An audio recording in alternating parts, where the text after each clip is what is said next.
ఏం చేయాలి? ఫస్ట్ దేవునికి అందుబాటులో మనము ఉండాలి, అంటే మందిరంలో ఉండాలి. మనమంతా ఒక శరీరమై ఉన్నాం, మనమంతా శరీరంలో ఒక అవయవై ఉన్నాం. దేవుడు శిరస్సై ఉన్నాడు. We are one body. ఎక్కడ పడితే అక్కడ ఉండకూడదు. ఆయన సమయంలో, ఆయన టైంలో, ఆయన మందిరం, ఈ శరీరం కంప్లీట్ కాదు. నువ్వు ఎక్కడున్నా నువ్వు బాడీలో కలుసుకోవాలి. ఏ శరీరంలోకి వచ్చి నువ్వు కలుసుకోవాలి. ఆయన శిరస్సు అయితే మనము శరీరమై ఉన్నాం. మన శరీరం అంటే మనం కాలు, చెయ్య, హార్ట్, లివర్, కిడ్నీ, మనమన్ని parts of the body. Is the head of our body. ఆయన శిరస్సు ఇక్కడ ఉంది, కానీ శరీరమైన మనము ఎక్కడెక్కడో ఉండకూడదు, ఇక్కడే ఉండాలి. Number 1 point.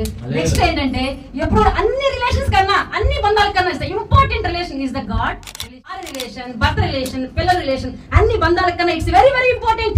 ఈ రిలేషన్ దేవునితో చాలా ఇంపార్టెంట్. ఈ బంధం ఇంపార్టెంట్. కాబట్టి నువ్వు ఈ టైంకి, మందిరంలో టైంకి ఇక్కడ ఉండాలి. నెక్స్ట్, నువ్వు ఎప్పుడైతే ఈ కమ్యూనిటీలో ఉంటావో అప్పుడు దేవుడు నీతో మాట్లాడతాడు, అప్పుడు నువ్వు వినగలుగుతావు.